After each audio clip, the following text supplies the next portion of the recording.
This problem, at first when you look at it, it appears that you don't have enough information. But if you take the time just to write out what you know, you find that all the information is there. So we have the area of a rectangle is 10 square inches. And the length is the quantity of 2 plus the square root of 2 inches. So what is the width? And they want us to provide an answer in simplified radical form, which means we can't have a radical underneath the denominator. So the area of a rectangle, so let's just draw a rectangle so we can see what's going on. So the area of a rectangle is the length times the width.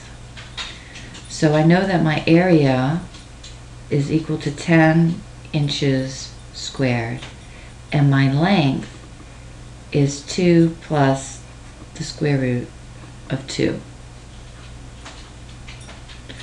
So my formula for area is length times width. So now I'm just going to substitute in what I know. I know my area is 10 inches squared, and my length is 2 plus the square root of 2, all times w. And what I'm looking for is the width. So I want to know what's my width. Easy enough. So this is one number because it's all in the parentheses. So that means in order to get w by itself, I simply have to divide by that number. I'm going to keep it in parentheses to remind myself that that's one number. So then that gives me 10 inches squared divided by 2 plus the square root of 2, I'm going to leave some space here, equals w. Okay, so we want to get rid of this radical in the denominator. The problem is that radical isn't by itself. It's not being multiplied by another number. It's being added to another number. So in order to get rid of this, we have to multiply by what's called the conjugate. So the conjugate is 2 minus the square root of 2. And as we looked at a previous lesson, whatever I do in the bottom, I also have to do in the top. So I'm intentionally leaving 2 minus the square root of 2 in parentheses to remind myself that it's one number. So now we have to multiply these two binomials together. So there's different ways that you could do it. You could FOIL it, or you could do a box method. So let's just look at FOIL first. 2 plus the square root of 2, 2 minus the square root of 2. So with FOIL, basically we're distributing. So we're going to distribute 2 times 2, which is 4. And then we're going to distribute 2 times the negative square root of 2, which is negative 2 square root of 2. Then we're going to distribute square root of 2 to 2, which is plus 2 square root of 2. And then we're going to distribute the square root of 2 to negative square root of 2. Well, those square roots undo each other, so that just leaves me with 2.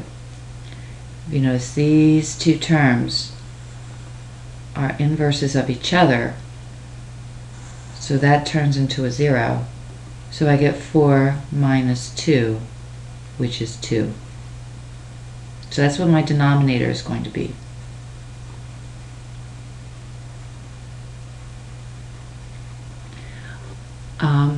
That might be a little confusing for some people because of all the arrows.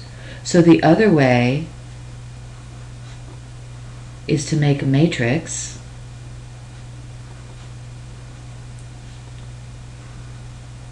Which is simply multiplying one number times the other in a box form. So 2 times 2 is 4. 2 times the square root of 2 is 2 square root of 2. 2 times the negative square root of 2 is the negative square root of 2. And the square root of 2 times the negative square root of 2 is negative 2. If we look on the diagonal, we have a negative square root of 2 and a positive square root of 2. So those turn into a 0. So then I have 4 minus 2. And then I just get 2 again. That's my denominator. So that means up here,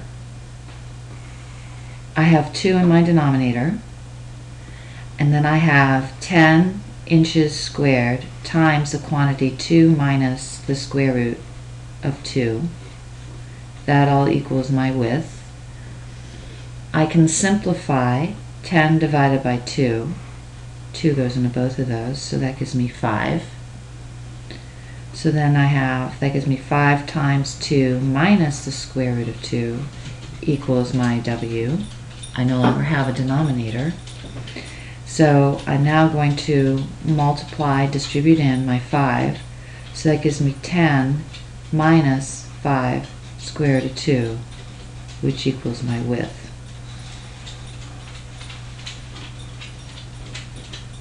So the key to remember in solving this kind of problem is right here. The conjugate. What is the conjugate? The conjugate is simply if we have a binomial that's being added, we take the same binomial except we use a subtraction sign, or the other way around. So these signs here have to be opposite of each other. Everything else remains the same.